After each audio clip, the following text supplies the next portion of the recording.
Well, good afternoon. This is Congressman Jeff Denham back with you again, filling in for a vacationing Ray Appleton. And my guest right now is Congressman Jeff Landry from Louisiana's 3rd District. He's been on Fox News several times, and recently the Republican leadership asked him to host a press conference on energy policy. He's right there at ground zero of energy right there in Louisiana. And as we were discussing before the break, the energy policy on a national level, should we continue to drill? What is it going to do to our oil prices? And one thing that I just wanted to address that before I bring Congressman Landry back on here, another White House quote, oil production last year rose to its highest level since 2003. The Obama administration's actions have caused domestic energy production to decrease. We were talking about this the last hour, but this is our future. Whether we're increasing the amount of oil that we have here, whether we're self-sufficient, and is it something that's going to be safe here in California? Should we explore in California? Is it safe in Louisiana? Is it something we should be taking on at all? And I think that people are angry and frustrated with paying $4. You could be paying $5 by this summer if something's not done. So back with us right now, Congressman Jeff Landry from Louisiana is our guest. Jeff, welcome back to the show. Welcome again from the bayous of Louisiana, Jeff. Well, thanks for joining us. You're right.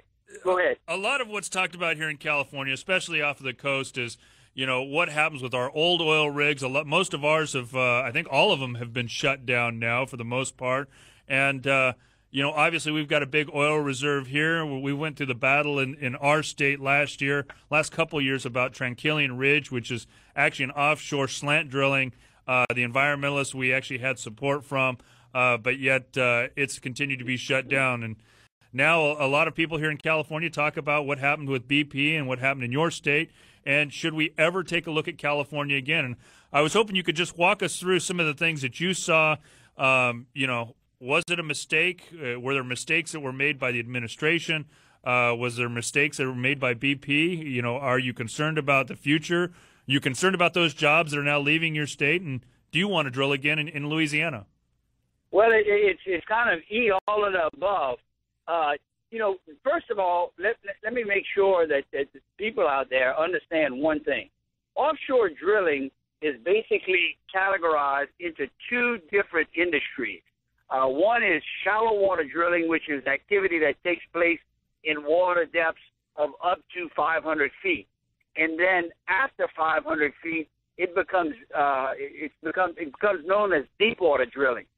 It's important to note that in Louisiana, off the coast of Louisiana, in the Gulf of Mexico, over 42,000 wells have been drilled. Of those 42,000 wells, about 3,200 of them have been drilled in deep water. So that leaves a great percentage, almost 39,000 wells, have been drilled in shallow water without a major incident. And again, I say that again, 39,000 wells in shallow water without a major incident. And so I would say to people out in California that if drilling offshore deals in water depths of 500 feet or less, it is as safe as drilling anywhere else. What has come into play is the deep water application. And again, we had one accident, the Macondo accident. I believe that when you get to, when you want to share and spread the blame, I think that there's plenty of blame to go around from everyone. I don't think the government was properly doing its oversight and regulation. I think the old MMS was asleep at the switch.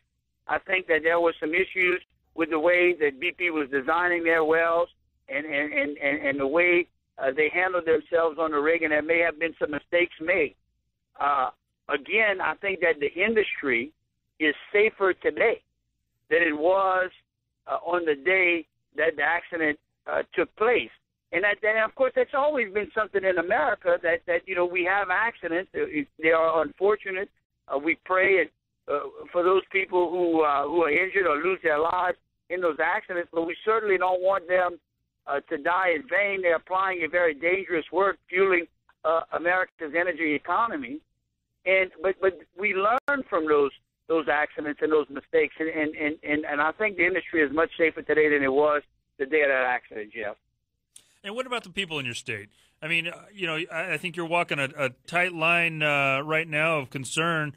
Do people there want to see more oil production? Are they worried about their beaches and coastline and the catastrophe that we just saw?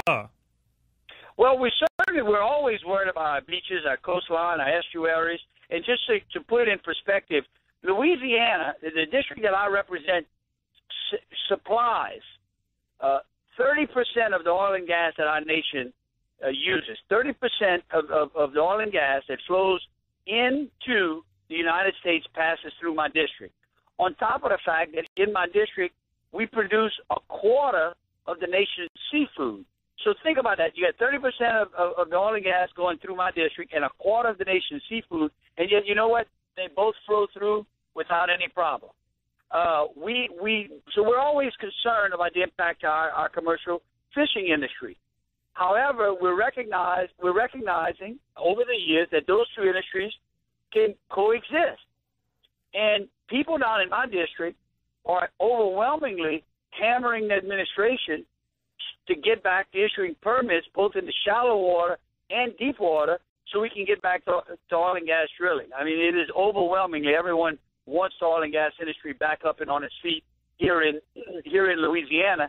And we want that not only for the jobs that we're losing, but also to help alleviate the high energy prices that we're paying at the pump.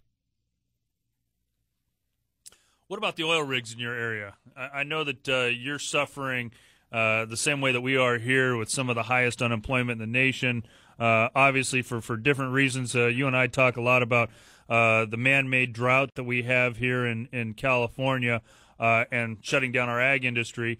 And you've got a different issue with the man-made stoppage of oil production there.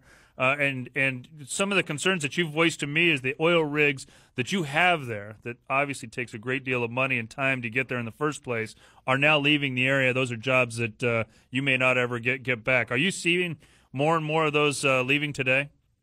Oh yeah, we're seeing, we watch rigs leave the Gulf of Mexico, unfortunately, on a pretty regular basis.